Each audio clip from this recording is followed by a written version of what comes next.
my name is Rowan. Hi, my name's Jo and we are doing the BBC School News Report.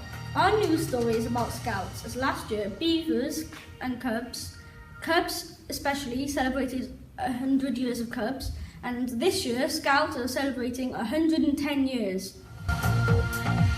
First, we have a few statistics. All of them come from members.scouts.org.uk website. All of these were made in 2010 and 2009. They were the most recent we could find. 1. Scouting is the UK's biggest co-educational youth movement. Each week, a total of 480,896 people in the UK are involved with scouting activities. 2. In 2009, the adult membership reached 89,995. This includes leaders, supporters, managers and administrators. Total youth membership in the UK is 390,929. There were a total of 23,845 section units in operation.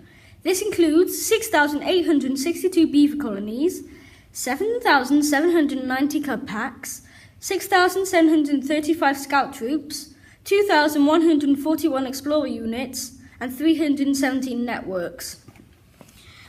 Scouting is currently active all around the globe, with 28 million members in 216 countries. Over 2/3 of these countries are developing countries. Okay, so now we have the statistics done, let's do a small interview with Kay Holmes, a scout leader who's quite high up in Scouts. So without further ado,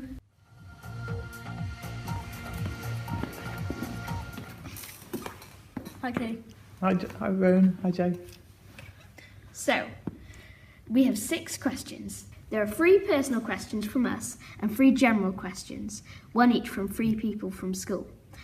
First are the general questions. How much commitment does it take to be a scout? The meetings are about an hour a week. If you're a cub, it's usually an hour and a half. And for scouts, you come for 2 hours a week. But for leaders, it's usually just a little bit more with all the planning and preparation that goes into it as well.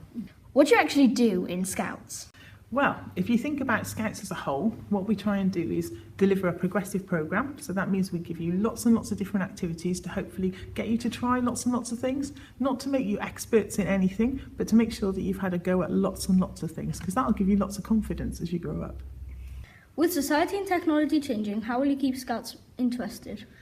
Do you know, that's a really good question. We've always called Scouting a movement, and that's because it keeps changing, and it's changed all the time. So when I was first a Scout when I was 15, it was quite different to what it is today. We did a lot of the same things, but often in a different way, and I think we'll just keep on doing that.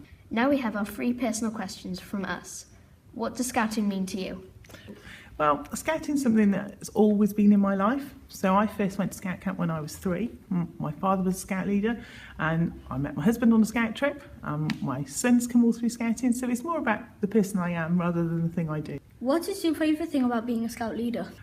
I've lots of favourites, and that's what keeps me doing it. But my favourite thing is the people that I Scout with, from the youngest beaver right through to the oldest leader. It's nice to have lots of different friends. What is the best thing you've ever done as a Scout? Oh, I think getting my Queen Scout when I was a Venture Scout was a really good thing, but also watching my son get his Queen Scout when he was an Explorer Scout was pretty good too. Thank you for that interview. That was great. Yeah. That's okay. Thank you, Kate, for Thank that you. awesome interview.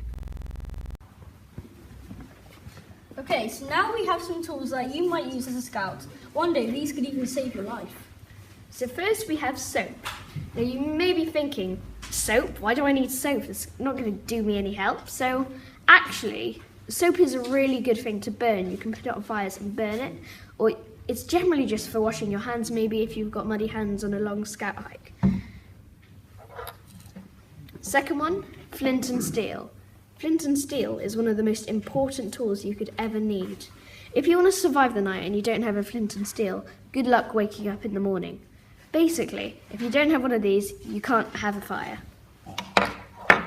Next, we have a compass. This one doesn't actually work, but it's big, and we can show it to you. So usually it can be a ruler as well. So this thing would spin, and it would face north.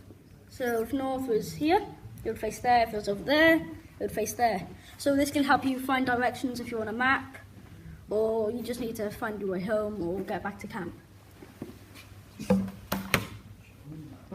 Finally, we have rope, and it's probably one of them that most people would actually think of, because it's long and you might attach it to a tree to help you get up. Like if you've fallen down a little steep hill, you might need this to help you climb up. You could also pass it to your friends, they can help you pull up, and so you can also, if you need, you can just take a tiny bit of it and burn it in the fire. So that's just multiple use, really. Thank you for listening to our report. And remember our motto, Scouts, be prepared.